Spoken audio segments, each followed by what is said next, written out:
اللہ کے حبیب امام الانبیاء صلی اللہ تعالی علیہ وسلم کے طریقے پر چلنے کی، صحابہ کرام کی زندگی پڑھ کر دیکھے، دریا بیچ میں آ گئے تو آپ نے سمندر میں گھوڑے ڈال دیے،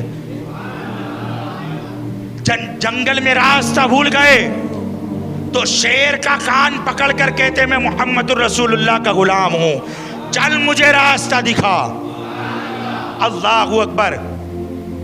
عقبہ ابن نافع کو پڑھیں، حضرت امیر معاویہ کا دور حکومت ہے، اور جب افریقہ کو فتح کر لیا گیا تو فتح ہو گیا، لیکن عالم یہ تھا کہ مسلمان فتح کر کے افریقہ سے کوچ کر جاتے تو کچھ لوگ حملہ کر کے دوبارہ اپنے قبضے میں لے لیتے۔ عقبہ بن نافع ایک مرتبہ آئے، کہا اب یہاں سے جانا نہیں ہے، اب یہیں پر چھاونی بنانی ہے، یہیں پر مسلمانوں کے لشکر کے رہنے کا انتظام کرنا ہے۔ لوگوں نے کہا، مجاہدوں نے بولا کہ اے عقبہ بن نافع امیر لشکر، ہم اپنے ٹھہرنے کے لیے، اپنے رکنے کے لیے کس جگہ کا انتخاب کریں گے؟ عقبہ بن نافع نے کہا جنگل کا انتخاب ہوگا، جنگل کا انتخاب کیا جائے گا۔ اللہ اکبر۔ حضرات بغور سنیے گا، عقبہ بن نافع نے جب جنگل کا انتخاب کیا تو لوگوں نے کہا کہ یہ تو وہی جنگل ہے نا کہ اس جنگل میں بڑے بڑے چیر پھاڑ ڈالنے والے درندے اور جانور رہتے ہیں۔ اللہ اکبر۔ حضرت عقبہ ابن نافع آئے، جنگل کے سرے پر کھڑے ہوئے اور کہا کہ اے جنگل میں بسنے والی مخلوق، جنگل خالی کر دو، کیونکہ اب محمد الرسول اللہ صلی اللہ علیہ وسلم کے غلام اس جنگل میں آباد ہونے والے ہیں۔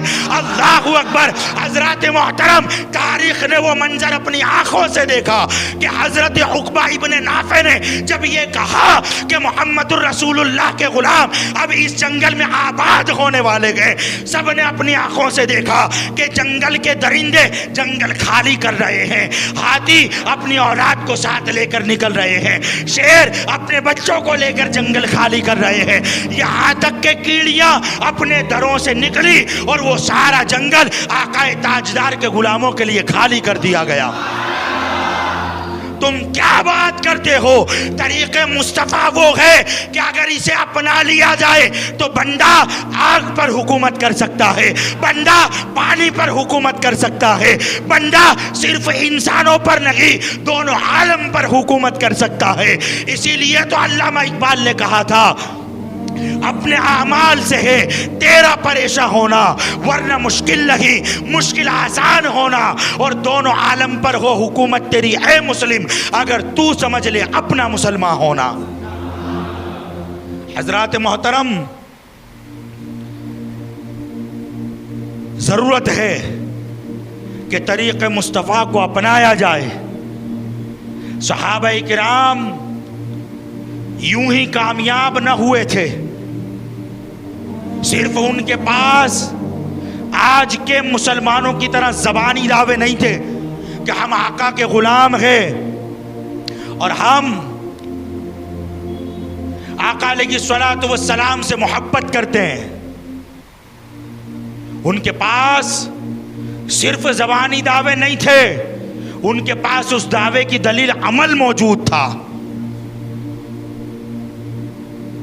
ورنہ پڑھے عبداللہ ابن حذیفہ رضی اللہ تعالیٰ عنہ کو، حضرت فاروق اعظم کا دور حکومت ہے، عیسائی بادشاہ نے گرفتار کر لیا، حضرت سیدنا عبداللہ ابن حذیفہ رضی اللہ تعالیٰ عنہ گرفتار کرنے کے بعد لالچ دینے لگا، کہتا ہے میں اپنی آدھی سلطنت تجھے دے دوں گا، عیسائی بن جا۔ اللہ اکبر۔ حضرت عبداللہ ابن حذیفہ خاموش کھڑے ہیں، پھر کہا میں تجھے آدھی سلطنت سے زیادہ دوں گا، عیسائی ہو جا۔ اللہ اکبر۔ خاموش کھڑے ہیں، پھر کہا میں تجھے اتنا دوں گا، اتنا دوں گا، اتنا دوں گا کہ بادشاہ کے بعد سب سے بڑا مرتبہ تیرا ہوگا، میرے بعد بادشاہ کے بعد سب سے بڑا عہدہ، سب سے بڑا مرتبہ تیرا ہوگا۔ اللہ اکبر۔ یہ آج چند سکوں کے نام پر ووٹ بدلنے والے مسلمان، آج چائے کی چسکی پر اپنے ایمان کے سودا کرنے والے لوگ حضرت عبداللہ ابن حذیفہ کو پڑھیں، آدھی سلطنت کی بات ہو رہی ہے، آدھی سے زیادہ سلطنت کی بات ہو رہی ہے، اور صرف اتنا ہی نہیں بلکہ یہ کہا گیا کہ مجھ بادشاہ کے بعد سب سے بڑا رتبہ تیرا ہوگا۔ اس نے کہا نادان، تیرے سامنے کوئی اور نہیں، محمد الرسول اللہ کا غلام کھڑا ہے۔ اللہ اکبر۔ کہا تو کیا بات کرتا ہے، اپنی ساری حکومت دے دے، آدھی کی بات کرتا ہے، ساری دے دے، پھر ساری دے دے، پھر ساری دے دے، ایک پلک جھپکنے کی مدت کے لیے بھی میں اپنے آقا سے بے وفائی نہیں کر سکتا۔ اللہ اکبر۔ حضرت عبداللہ ابن حذیفہ کی داستان میں تم کو کیا سناؤں، موضوع تو صابر پاک کا ہے۔ حضرات، آگ کے کڑے، آگ کے اوپر بڑا کڑا رکھا گیا، تیل ڈالا گیا، اور تیل جب ابلنے لگا حضرت عبداللہ ابن حذیفہ سے کہا کہ اگر عیسائی نہیں بنے گا تو اسی تیل میں ڈال دیا جائے گا۔ اللہ اکبر۔ حضرت عبداللہ ابن حذیفہ رضی اللہ تعالی عنہ آپ کہتے ہیں ہم جان تو دے سکتے ہیں مگر اپنے آقا سے بے وفائی نہیں ہو سکتی، آقا سے انحراف نہیں ہو سکتا۔ ایک طرف تم اپنے آپ کو عاشق بھی کہتے ہو اور داڑھی بھی کٹاتے ہو، ایک طرف تم اپنے آپ کو محمد الرسول اللہ کا غلام بھی کہتے ہو اور نماز بھی ترک ہو رہی ہے، ایک طرف تم اپنے آپ کو آقا کا غلام بھی کہتے ہو اور حضور کی تعلیمات کے خلاف بھی عمل کر رہے ہو، جھوٹ بھی بول رہے ہو، سٹا بھی کھیل رہے ہو، جوا بھی ہو رہا ہے، زنا بھی ہو رہا ہے، بدکاری بھی ہو رہی ہے، سارے جرائم اور قرائم کر رہے ہیں اور زبان سے اپنے آپ کو آقا کا غلام کہتے ہیں۔ ارے مسلمانوں، دیکھو صحیح معنوں میں حضور کا غلام کون ہوتا ہے۔ حضرت عبداللہ ابن حذیفہ ابلتا ہوا تیل نگاہوں کے سامنے ہے۔ کہا گیا بول عیسائی بنتا ہے یا نہیں؟ اللہ اکبر۔ منع کر دیا، انکار کر دیا، کافر مرنے کے لیے تیار ہو جا۔ جب قریب لائے گئے اور اس تیل کا دھواں آپ کے بدن کو چھونے لگا تو آنسو بہانے لگے، رونے لگے۔ اللہ اکبر۔ حضرت عبداللہ ابن حذیفہ جب روئے تو عیسائی بادشاہ مسکرانے لگا اور مسکرا کر کہتا ہے کیا ہوا؟ ساری عقل نکل گئی۔ ایک طرف میں کہہ رہا تھا عیسائی بن جا، اب تیل کی تپش دیکھ کر ساری ایمان کی دھڑاس نکل گئی۔ اللہ اکبر۔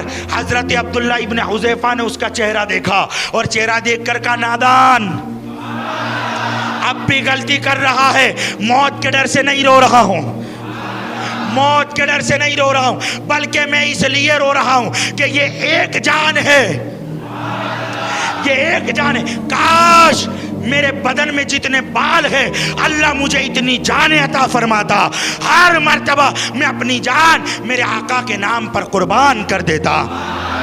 امام احمد رضا نے اسی عقیدے کو بیان کیا، یہ ایک جان کیا ہے اگر ہو کروڑوں، یا رسول اللہ یہ ایک جان کیا ہے اگر ہو کروڑوں، تیرے نام پر سب کو وارا کروں میں۔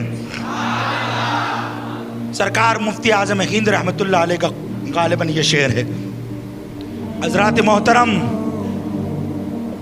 جب بادشاہ نے یہ جواب سنا تو کانپ گیا اور کہا ایک موقع تجھے دیتا ہوں، میرے ماتھے کو چوم اور میں تجھے آزاد کر دوں گا۔ اللہ اکبر۔ لیکن حضرت عبداللہ ابن حذیفہ بھی بڑے ذہین تھے، انہیں عیسائی بننے کی یوں ہی آفر نہیں دی جا رہی تھی، ایسے ہی نہیں کہا جا رہا تھا کہ عیسائی ہو جا۔ وہ بہت بڑے لیڈر تھے اور لشکر کی رہنمائی کرنے کے بہت سارا علم اور تجربہ اللہ نے انہیں عطا فرمایا تھا، تو ایسے ہی بادشاہ نہیں کہہ رہا تھا، ان میں بہت ساری صلاحیتیں موجود تھی۔ حضرت نے حکمت سے کام لیتے ہوئے کہا تیرے سر کا بوسہ ایک شرط پر لے سکتا ہوں، مجھ تنہا کو نہیں، میرے ساتھ جتنوں کو قیدی بنایا ہے۔ آتا ہے کم و بیش 80 سے زیادہ صحابہ قیدی تھے اس وقت، 80 سے زیادہ صحابہ قیدی بنائے گئے تھے اس وقت۔ کہا صرف مجھ اکیلے کو نہیں، سب کو رہا کر، کہا ٹھیک ہے جا بوسہ لے اور سب کو لے جا اپنے ساتھ. حضرت حذیفہ نے عبداللہ ابن حذیفہ نے بوسہ لیا اور سب کو آزاد کرا کے لے آئے. سیدنا فاروق اعظم نے جب پوری داستان سنی نا، اللہ اکبر، امیر المؤمنین مصطفیٰ کا جانشین اپنی مسند سے کھڑا ہو گیا اور عبداللہ ابن حذیفہ کی پیشانی کو چوما اور فرمایا ہر مسلمان پر یہ حق ہے عبداللہ ابن حذیفہ کا کہ اس کی پیشانی کو سارے مسلمان چومیں. کیا بات کرتے ہیں حضرات. طریق مصطفیٰ وہ طریقہ ہے جب جب قوم نے اس کو اپنایا ہے دنیا کے حاکم بن گئے، دنیا کے بادشاہ بن گئے، دنیا کے کامیاب ترین سردار بن گئے. اور جب جب انحراف کر لیا تب تب اس طریقے کو چھوڑنے پر اللہ نے ذلیل و رسوا کیا ہے.